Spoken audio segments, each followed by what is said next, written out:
মথুয়া ভাষীদের ওপর কারো অত্যাচার হয়েছে মহারাষ্ট্রে, পুনেতে। ও কোন হ্যাঁ কারা? নির্বাচনের সময় তখন মথুয়াদের বাড়ি গিয়ে ভোট বিক্রি করে, আর অন্য সময় অত্যাচার করে। কি বন্ধু করেননি?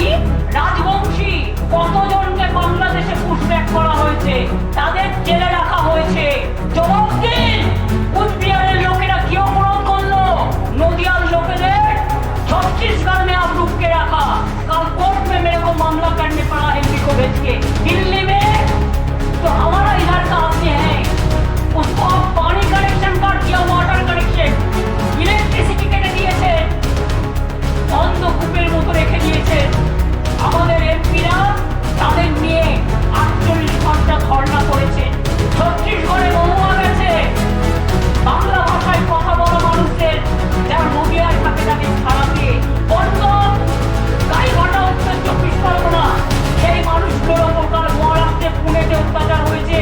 রাজবংশী যারা কুচবিহারে থাকে বা বিভিন্ন জায়গায় থাকে, আসাম গভর্নমেন্ট তাদের নোটিশ পাঠিয়েছে। বুঝুন, তোমারা क्या हक है भाई?